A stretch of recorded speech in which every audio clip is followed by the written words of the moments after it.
Wai ua vai vai, ua mafatia le loto. Saui a Yesu, saui a Yesu. Wai ua mai mai, ua mafatia le loto.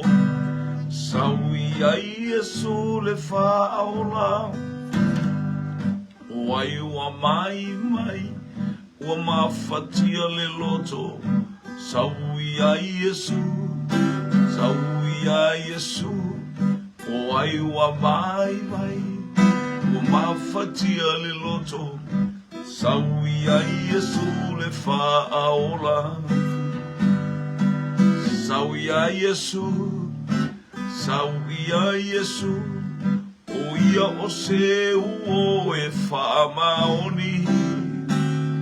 O ai ua mai mai, ua mafatia le loto. Saui a Yesu le fa'aola. Saui a Yesu, saui a Yesu. O ia o se uo e whaamaoni. O ai ua mai mai, ua mafatia le loto. Saui a Yesu le fa'aola. Then sings my soul, my Savior God to thee. How great thou art, how great thou art. Then sings my soul, my Savior God to thee. How great thou art, how great thou art. Pese ai olo wanganga, ya te oe lo wali I faula. E sili sili lava oe, e sili sili lava oe. Ese ai olo wanganga, ia te oe lo wali I faula. E sili sili lava oe, sili sili lava oe. Hallelujah. Hallelujah, hallelujah, hallelujah. Sili sili lava oe yo vai. Pese ai lo wanganga I le nei tai au fou, malanga I lo manu malo vi ia lava oe. Glory, glory, glory, glory, glory, glory. Hallelujah, hallelujah. Lau vi inga, ia whailea, ma taulanga, taulanga whaamanu, taulanga whaafetai. Ia langona, mai le langi, o lau alanga. Epa ia, le tua e o le mana. Hallelujah, hallelujah, amen. Ia whaane ene e ina lea tua sili, sili.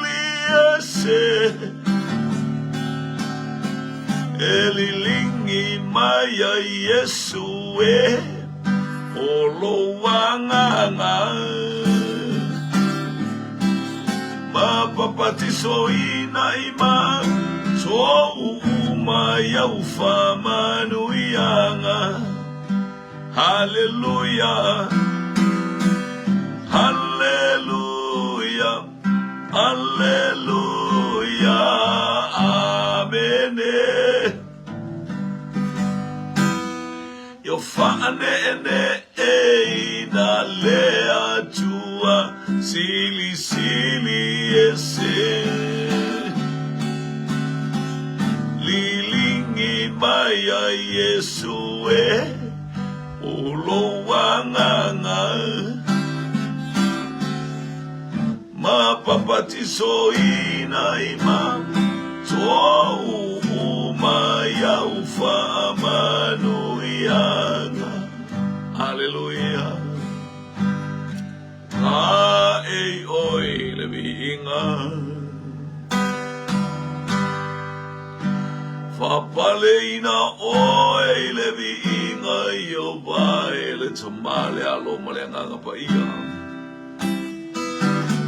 sana sana sana.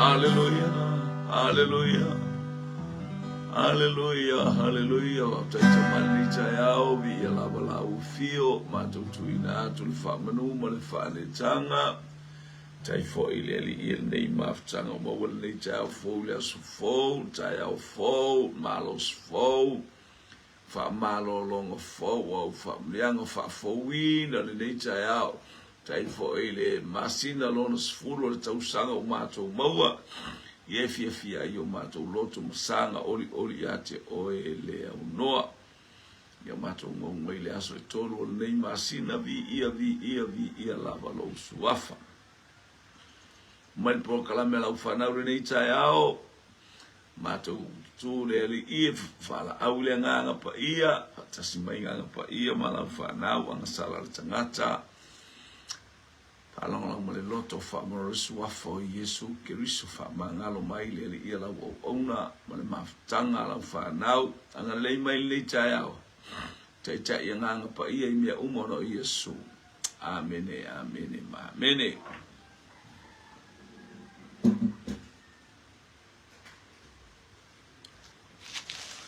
Patalo tu chacho ainga wanga e melungo penga to fa langi Claudine tangilima talafa afoto vale le ataua halo le soifua malangi ma ala ifangunga le leimale le soifua moa ya se walunga Jamaica.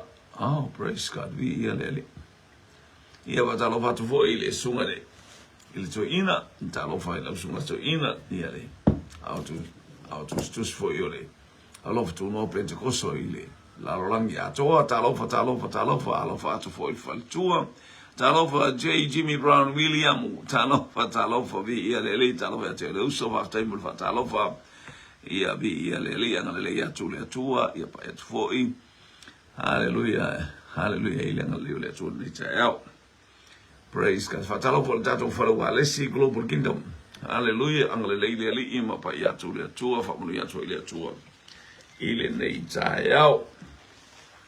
Leu tatu toe o mai e toe anga ia tu ma o tatu tu sile koronito. Hallelujah, mo koronito pe uma nta upoiva. Koronito za upoiva.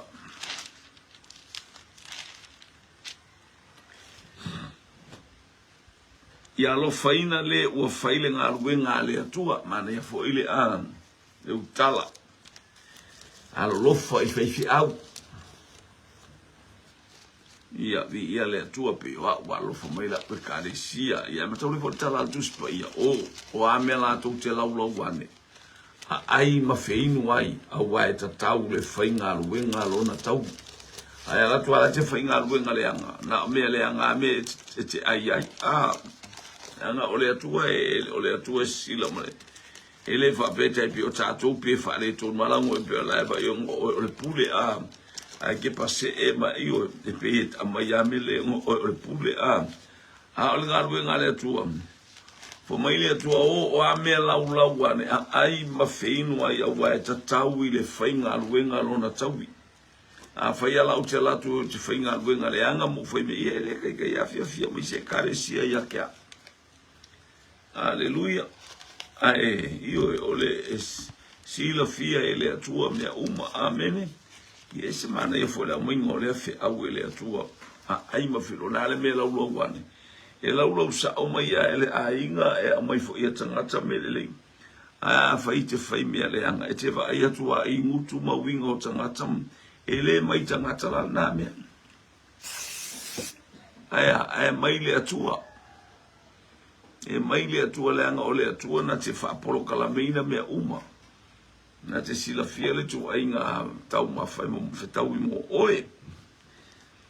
O te lese sa oloto ea. O te lese pero apostolo ea. O te le iwa aia ea ke riso lo tātou ali. E le ola unga luenga ea o tō wile ali. Tu uia nisi tangata. O te se apostolo lava ia te o tō awa ole wha mau wha ilonga o tō o la unga luenga wha apostolo ile ali. Ni o le tano ia koronito. Ia pena o patu ia te le sa o arta. O te lesi sa o loto ea. Io le tano le apostolo io le tangata sa o loto. O te lesi apostolo ea. Ele o ea o se apostolo po le whaifia. O te le iwa aia ea. O te le iwa aia ea Iesu ke riso lo tātou waringa wa aia I paulo o le whaalinga. Le vo tātou wa aia ia ke riso le whaali mai ele anganga pa ia. That is the part and that's the work of the Holy Spirit in our lives. Show us how God is good through the name of Jesus Christ, our Savior and our Lord. Whaeloa mai ia te tātou le matango fia o le anganga pa ia vi ia leli. Ele anganga pa ia le lale leio ke riso de file mu ma le matango fia le saolotonga. Hallelujah. Ma mea e tele o fo ina mo I tātou e ala ili suafo Iesu ke so wau whapea lava o nā lofa mai o le atua I le larolam. Wau ina mai elu nā lo pele to tasina ia le whano se tasi e whato tua ia te ia mana ia tele a. Le lewa mai o tele se apostolo ea. Nea wata watu e paulo oa o le apostolo. Oa o le tangata sa oroto. Ai se alangu wa ai a ke riso. Wa uti tilo I mea o ha lati ngā, o ha whainga tā, o ha futia, o ha mea ume la unga I tangata, o ha au wala whapio pio ui mai I tangata, kau ai maa solo mai ai, ui solo mai I tangata. E tu mau alo sa olo tonga le anga ele o se tasi fa bai polo I a karatia. Hallelujah. O te whaaviavi pe I a te outou I mese. O te whaafiafia outou I mese. Ana mai tangata lo wala awina a mai a te outou pe a mai le au apostolo, a pe a mai le au ostaulanga, pe au mai le au frasaio, pe au mai le au tusi upu. Hallelujah le malo yuta ia. E au mai elu le mai tangata ngā luenga leo te ngalue ai. O le ngā luenga na au mai ele atua. O whaifua au nā le atua. Tauna whaia au na ele atua. O ngā luenga ma mea ia o te whaia. Hallelujah ma le ala na uwa aia ia ke riso le li o le ola. Whaatonu mai ia. We uilanga ti ngā leanga le whaalinga na au mai po le ale ki ngā. Le ale whainga ka ua over ai. I le wha maoni o le tangata le o te anga ia tu ie. Ni ia leli. Praise God. Tu ia nis tangata. O te se apostolo lava ia te oto awa o le wha mau whailonga o tō wala unga ruenga wha apostolo I leli. O le apostolo le whailo ato o Iesu ke riso ma mea uma. Koronito o le tara le apolo I koronito. Koronito. Tu ia nis tangata a oto. Amatua yo lai ai mea uma. Praise God. Sa o iai polo kalame uma iei ti ngā iai whainga tā ai sa o iai a te outou. E tātou te whaonga tusi lele tusi ia koronito. Yo oi mea ai tu te au mai yo oi kupe o i mele ia masisio o ko ngā alu se kupe ia kia upuia. Hallelujah, isa Paulo le kalesia. Kalesia le i alu se tupe ia Paulo le ia la tau tala ia Paulo fo ile tu se lua Paulo. La tau mai. Ni ia le li. Aisa le anga sa o ia te o te upe o le ta mai lana whanau o ke kape ngā mea mo o ko ke le kape ngā ko ke o me mea whako ngā mea. Ia maua o tupe le whaia o whare ie mo wale whaia o ngā ruenga ma kelele. Si spengi le o ke maua inga. Ae, ave ma uto, ave whaia ia tau a inga ma. Whai mea mo nei o tau whanau. Le ai ma si aisia. O le tamae o mātua e saunia mea mo whanau. O le tala le wa ao o ina mātutua ma matua lo wolanga nga e loa lona e lea. Le mea e tauna whai. Ai awhai te sau whapena, lona winga wa sau whawhanga hao. Ai le imakua lo wolanga. Praise God, vi ia leli.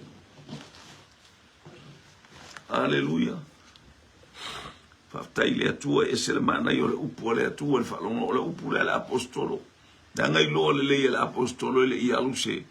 Ele i afu kolonito ia ia. Aia, na o ia na afu ia kolonito. Se whalonga mai. Si sua me tu si le pe maua. Lua le kolonito mata upu e se furu ma le gosu mawha.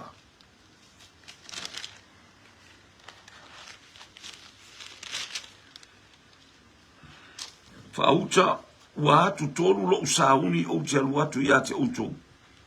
O te le whati ngā fo ia te utou whalonga i upu ia mata upu e lua o le lua le kolonito le o uia koe. Ta lo wha Rosi. Ta lo wha Rosi whaumina. Ni ia le atua, ia whamunu ia le atua le angai mai. Praise the whalonga ho le tala lea. Se a se tasi mea na le tusai o tō manisi e kalesia na o lea ina ua le tinga ina o tō ia te au. Ina whamangalo mai ia whamangalo mai ia te au i le nāmi o le anga vai e tau e le apostolo. Le alu o se mea kolonito, le alu se oa kolonito, pe alu se kalo, se alu se ka amu, a se fasi popo, a se fasi esi, e a mai e whangai ia Paulo. Hello? Fo mai Paulo whamangalo mai au le ami o le anga ia te uto. Fo mai no le whauta. O tala le Apolo le fatua le apalai mai le tala mua le mata upo hiva le tau tala noa. A o le lua le kolonito mata upo sulu o fai upo sulu wha le o tau tala noa tua. Ma le sulu tōru. Whauta ua atu tōru lo usauni o te alu atu ia te uto. O te le whaati ngā fo ia te uto whakolu ngā. Ele i alo loa whape o koukape ngā mai se apole a se me kouki au mai ia kia. Aisia. Langa o te wa ai ile atua ele vai o ke ake o kou. Te wa ai ile atua e mawhaianga saurukanga ka mai se me ale makua vai a. Hallelujah. No la unga ni usila ile sia kalesia. Mala aulia ia. Mala aulia ia o ile kalesia lea. To tele foi la u fasa la u la u vai ngai lunga pe pe ni usila. Ini pole al menga oi ai po lunga Facebook. O tu okara ko ke loka ngaka isi e kalesia ke va kule i le kalesia le to tele le maftanga ile ai familia nga ia te o te avea se me tonu le kalesia le ta uaina elu te ai a umalo tuna elu te ai bone e avea se tupi mo uma mato bo ma fai au mo fortuam ile lato fale mato ai na mato ba ele ionis tanga to le kalesia na mato ba me boka amai fai au tusi ai tu lo fale tua ia lato te pena mai si me ba ai fa fonga mai fo after tele au ai o le melen familia nga ngole to ya kia e ka ko kele yo ma ile fale o tele avel te tusi le o tele avel tu ko ke fia fai kupe lo ke sa mi usile o lo que ni usile ia me fia fa ka me ala nga le foi mai le nga ia te au e te averse me le ekalesia le au ina elo te ai langa la sa le foi fia au le me ai a o tupe au ngi e averse kupe ioi Mata we vinga mo le faifia nei o tu lu mo faifia wala awa tu lu fale tua so sa tu ura le faifia au tu si e we tangi a we fale tua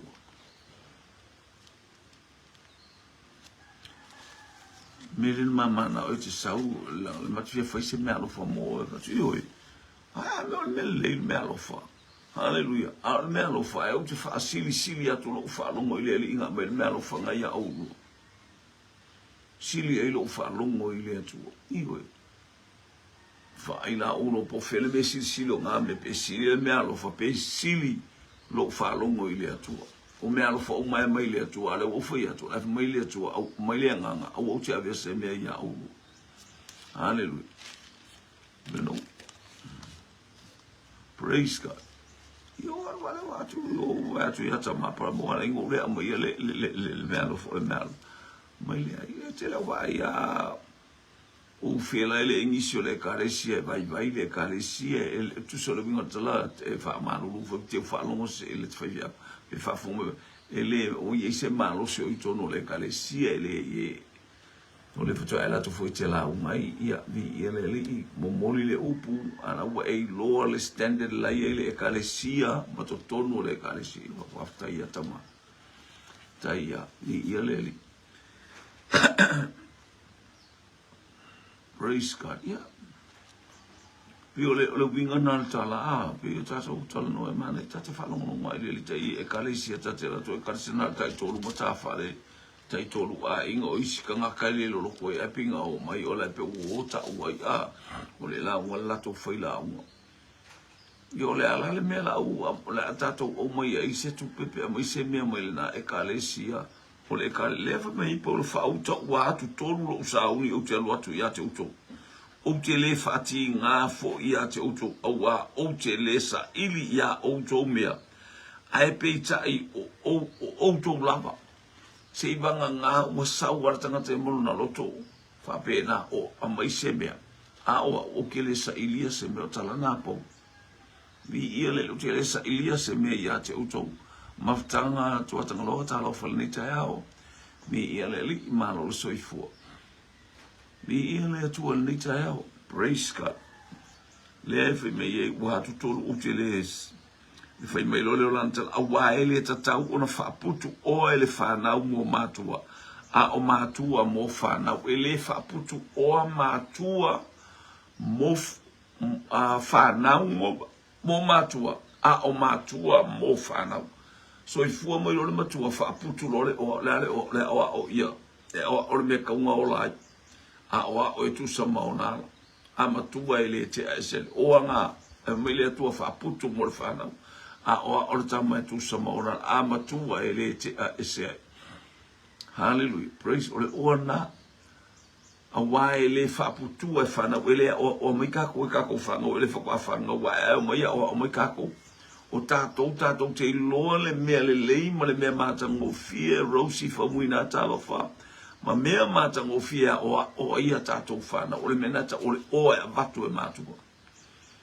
e pifo me fa ia masangi e ia makua palangi a re kau whai e isi makua Samoa e le la kongi palangi a ngofua whai a whaifo e whalong mai anga e whaifa pena ia tue tutuan ia ilau sila le mea na ale lua su tasi lo tau sa ka fa mamulu le palang e o arko sa for le palang bo ko kongi le mesa o mo ai ele fa pena le polo kalambe ale atua yas ile ainga Samoa only esse fo ile finga o tato ele atua ma fa morianga o talova Roberta Pele Masina fa moria tu le atua fa mo le fatalo fa le nei tai ao ya ana mai tato ma futa le tai ao ia ile ana le o le atua elef hallelujah fa pena ele matua lo tu to metiti alu no ele fa pena se lo na wa failo na to lu o tato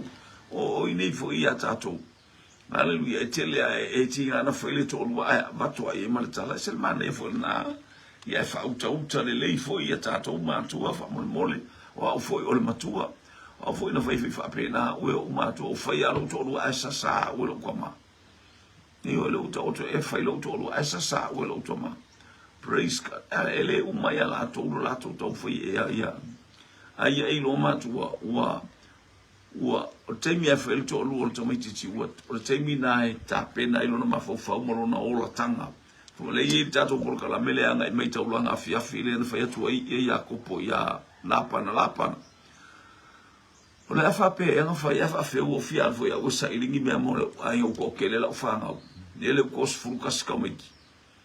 Ale o fa fia langa o langi kamiki o lele io pe o mena na lo le ono masina le ono tau sanga tu lo lunga ya ko sa uni mar fainga malanga ele ka ua ya la panga sa uni umar taimi ka pe ngalang fainga malanga io leli haleluya pa pena le wingo le mele ele sa unia le te falo mo fa un fa preso wa ele tatau ono fa putu oa ele fa na mo matua a o matua mo fa na ele fa bukuangi o se vanga na bo matu tua ila to wa malo losi le upu male o inga sa ya o teba ai ko asavali mai ala fa me fata oto lo ala fata oto e tos fuluman tasi al fai upu e lo fluiva e por lo fulva haleluya e teba ai atu ila ufa na o mai e vi ima faftai Faftai mai ia langa ola o inga mara o inga mara kako o insa po wa yo la to langa lele wo mai mara ko lu mara fanga ka fi kuli me ka mai ke kofu mari se lau ka la pe fia lima se lau ka la mai lo ofu mai me uma isia ele e ta vale to tonu le loto le tabai titi lo na lofa yo na matua na manuia ilo na olanga na tatalo mo ia na ave ele onga le ufailo to lu ele no vale fo a uma ole aingo tamano mai le aingo lo na aingo va pena tamatini va pena fo le tamatama e olo fia le ola di ia le e tele ya ia kele ka fa ko e o mai ya na to le tana to spele mai o mai vivi i mai ya to e tina le sili lo na tau penina haleluya ngai fa solo mai e matau mai fa punga lo fru valu o ia petors fu na ia le atu ele ta penala e fanau e ta pena e matua o le binga o le fa punga taimi umo la to gola sa ta pena o e me umo ma fa tonu ma tu ile muri papanga o me umo o ina matutua o fa tu ele atua le lo fai to tonu ya te ilato o tupu le nganga o le atua i to tonu ya te ilato pe e fa vale pe ale o mai se me ya te o fa lo e le o ko mai ka ki aisa ele o mai e pei mai aya le anga o le atua lele nga yoi to tonu ya te ilato le anga sa fa longo ta mai tila wa o inga ele fa vivi a fa vivi ia e ai fo o fa vivi a vivi ila fa na io no te tau mafa fo el meta o fa vivi io haleluya a fai te tango e fai fa le ila fa na mo vivi ile atua fa tonu o le atua o le manuia e te va ai ele e ke le kau ke mafa fo se kupe fia fa la vela mai sa mo pe fai fia le fa la pe fai lo uso pro a ke wa ku la pa lau ke o kusilea no ko ya le sa fa la tax claim la tax le yo e fa va ya na ta ufte ya tu man ta vale ta mai mai ya le lua fruits le mai to me ai le ya mai to me to pusa aisa ya mai fo ya ke o kusilea mai ila to mamlo tina mo lua yo aka mai fia langa na le leina o e sa uni e matua mea mo fana ele ia la si me te sa va pela o ke me a fai foi la me termina la to light o mea uma fa lava ma mea mo la uma luenga na matua la uma luenga le a o la itina ia tato fana Marita Crichton talofa tini le mai Hawaii aloha Hawaii di ia leli familia le tu le mai lima elisala di ia leli il tayao familia tu le tu isu tato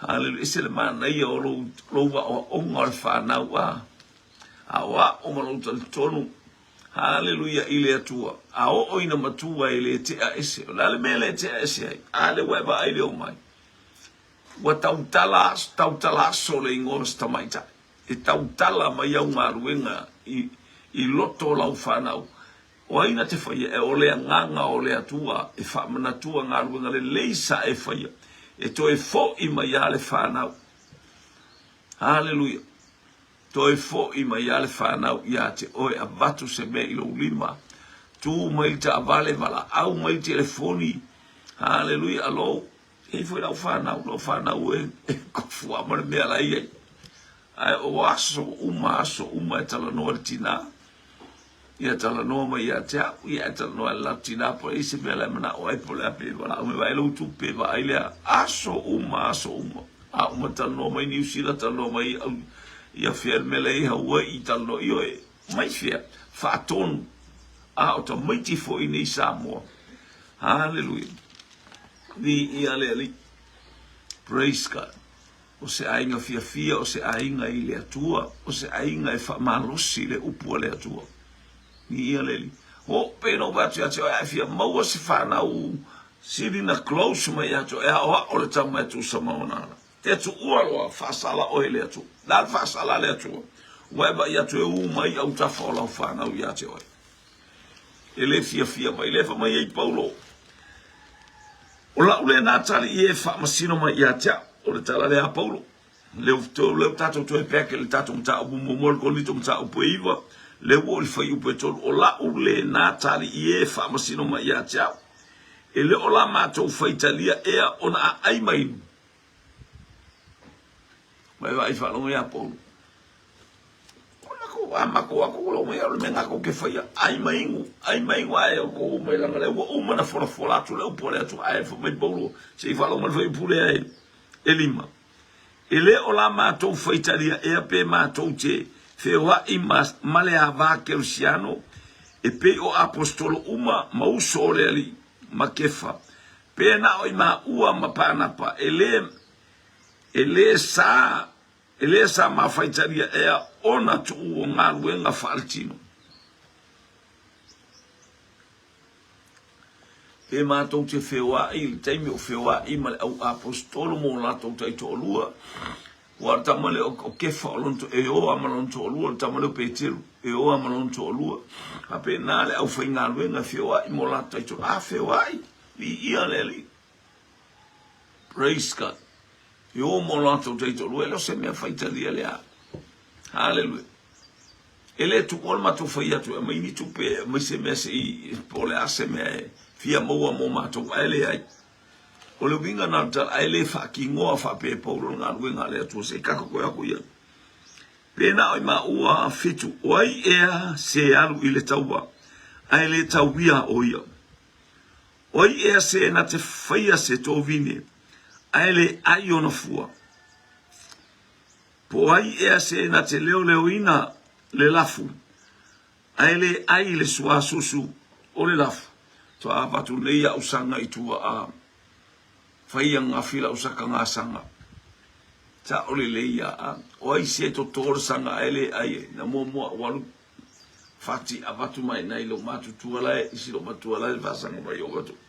Sakato usanga na utangwa mai le fia la toelanga le fia la koe wa ai mei sanga le koi o ani usa o ia mare apa fele apa o ia le otu avatu i tua le apa yo le apa sanga i stangata e whaile maumanga e whainga a whapenga anko koa le mo mua e to foi ina ia eilo inga le manga ia ngā wakule i ka ngaka le manga ia halo e whaifo mai Paulo pe hallelujah moi ea se alu i le taua ai le tauia mai longo winga e alu le taua e to tongi o le malo Amerika o le tangata o le malo tangata i le tau le malo le militeli ke alu la le kaua e ke sawe ko kongi lo ki ngā ko kongi maoe o le afola o kupe ex arusa o e lo ki ngā kula fongonga le military Amerika pe afe sa o ka ika ki o ka sea kori Marita Christian pasa o mai e oe po o wa ai o inga o walo le malo e a mai le siaki a mai a Marita le si vai ngor siaki nanga no uola no na yitutu ile sina taimi no va ia il fa na o lo matua na e alu lo matua e talala na la na siaki Arsiaki o le tupe le sauila na tu stupe e po ia po la fenga vai e a mai le au mai sia na tama o lai le malo au se meo Germany o se vai ngo sia mani la ia sia mani vai le ngo fo yo ale ai kinga ile le foi vai le apostolo o ai e a se alu ile taua ai le tauia o ia ele nga kan kauia ia ala mo tu pertina ia le tu praise God. Oi e se na te faia se tō vine aile ai ona fua. Sai maso yo wala koi ia mele. Hallelujah, hallelujah. Praise God.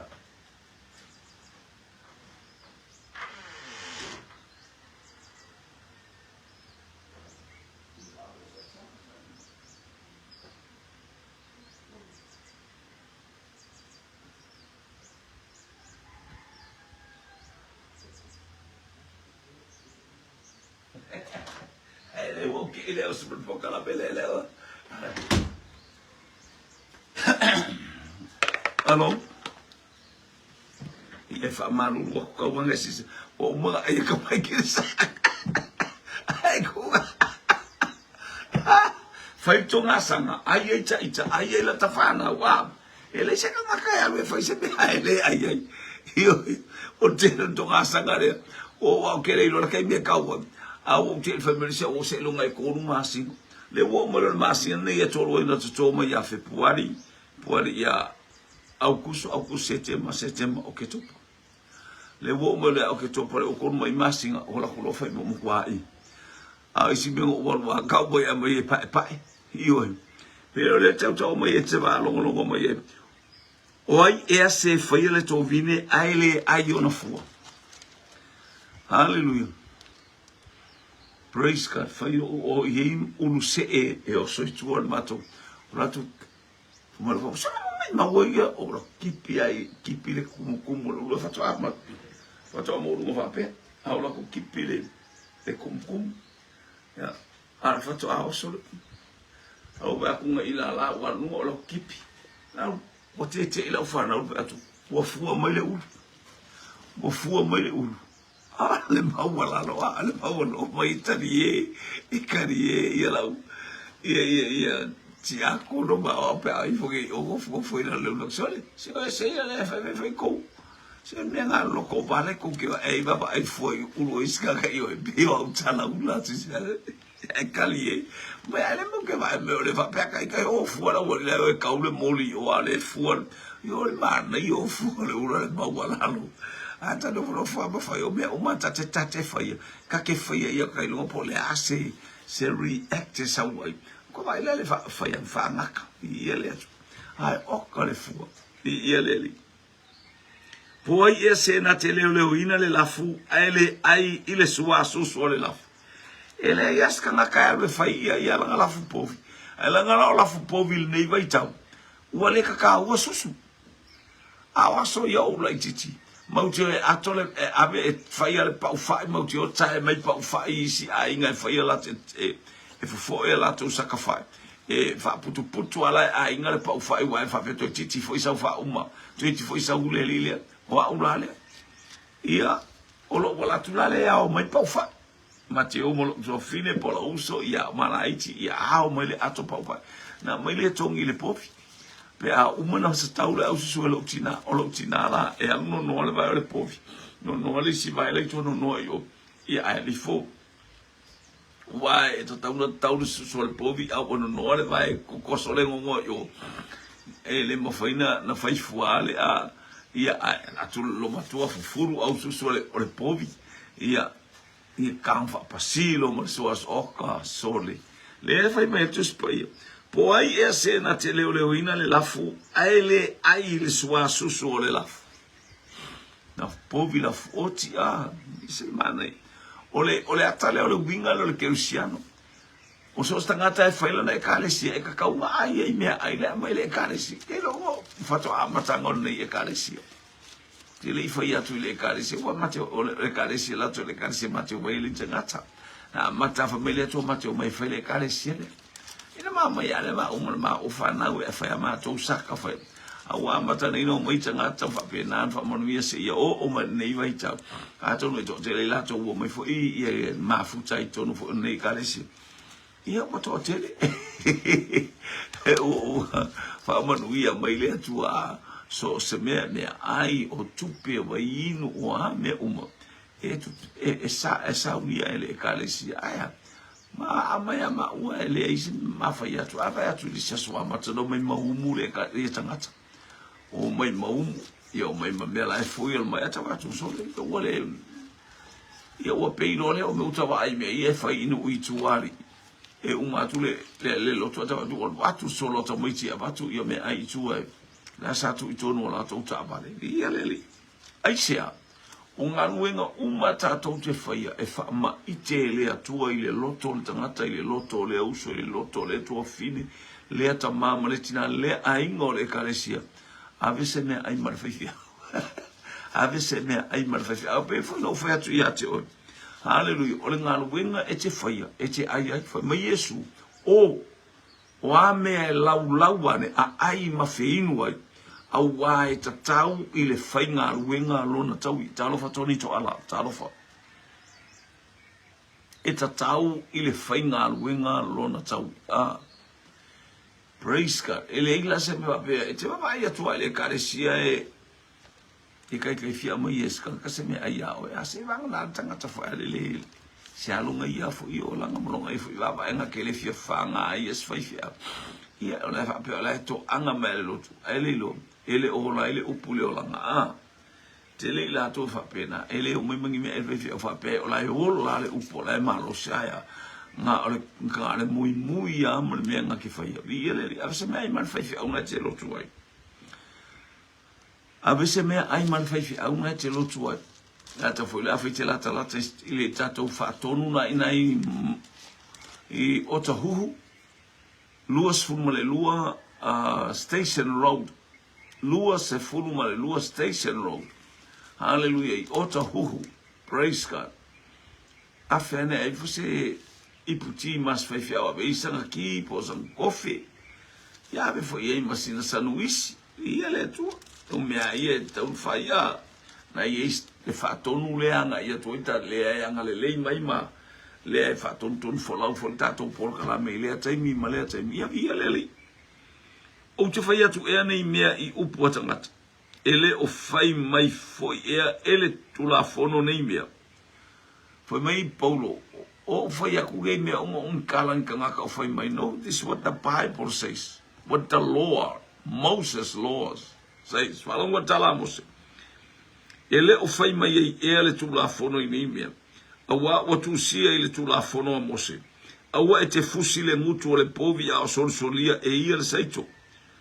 O povi e manatu ia ile atua vai la le fa o ko sau au te solia le au nen sai le ngutu o le povi a o soli seito ia le la foi mai lo mapolo o povi e manatu e le winga le o le povi o le ata o tangata ngalue te vai le mamma o le fa tu sa ia le apostolo ia oye le amai e Mose tu la fono o le mera no fa ile atua au sai le ngutu o le povi a taimina tu la fono me faltino a o leu tatu o mai mea whale nganga.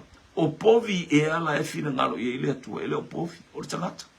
O le tangata ngalue, o le tangata ngalue. Hallelujah. Sharon alipata pali i talofa, vi i alele i, hangalele i atu le atua. O le povi le atano le atano no se atua le povi, o le atano no i le fatusa ma i le whiangenga tuai.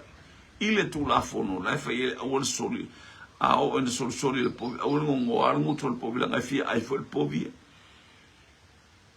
e fa pe na le ata o le tangata ngalue. E le aise me la lain ta o fil tangata ngalue ai mainu ina ia fa manu ia le atua ia te oe. Ia le li. Po uana le fetala ia mai ea ona o i tātou lapa. Ona o i tātou foi ua tusia mai ai. A wae ta tau i le na te suatia le ele. Ia suatia ma le fa moe moe. E fa alongola ia. Tangata le suatia le ele suatia mai ele fa moe moe. Ka ko le whainga ruenga ne tua whaima le wha maongi ke ilo pole al ko inga io e le tu inga awala e whaatino e inga ruenga ne tu o le sori a foi le saito ia sori a ma le wha moe moe ina ia maua le mea ua wha moe ia i wha pena tangata e oe ta pena seito ma ila tau uma oe soli seito la soli seito soli seito ia mau ma le suavini o le seito ina ia maua mai e le whalawa maua mai le whalawa seito ia maua mai e le whalawa le whaafete ina po le whalawa e tau mawhai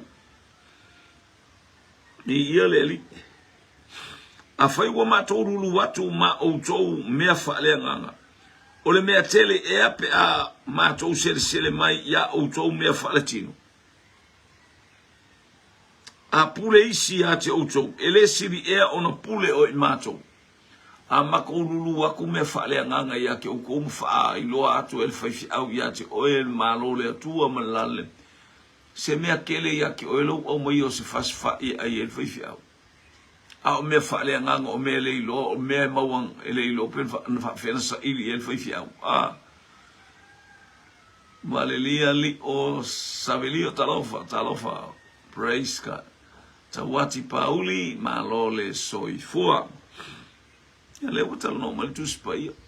Mea umata tau te whai malo, tali tonu e whai malo, langona e whai. Hallelujah. Male tato waba, ai whaale nganga. Whamai. Mai a whai ua mātou lulu watu mā outou mea whaale nganga ia watu. Sa ili el whaifi au ili a taimi e tuli vai ili a tua ta talo maana pongi.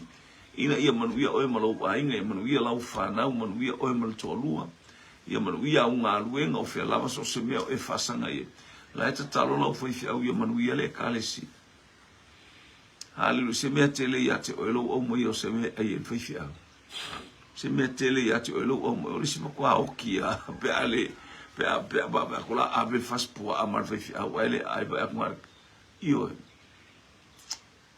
ni ia le o tanga o mo tau na mafa ko ye a fai o ma to lu watu ma auto mai a pule isi ya te auto ele sili e ona pule o mato o le pule le tu le ya ma ko le pule e ka le sia ai fa mai a fai e pule fo mengi por supervisor ya ke oi ele sili ele pule ele atua o tu ina ia te imatou e whaatino ele ngā ruenga le tu whamu ele tu ia te o nei tai au hallelujah ia ngā leile limpa ia tu ia te o tātou titilo pea ele nei tusi hallelujah ina ia tupu maono lea fionga pa ia le atua i lau whina ngā romana uloto ina ia o tātou ia i whaamanu ia ngā tutusa le atua hallelujah ia alofa ina le au whainga ruenga le atua whiauna ia alofa ina le au whainga ruenga le atua ia leli i whamu ia le atua ia te oepa ia tu le atua ia na whamu ia i le neita o Yesu Keriso o ia e ana le whiaunga le tala le lei o mea umana ia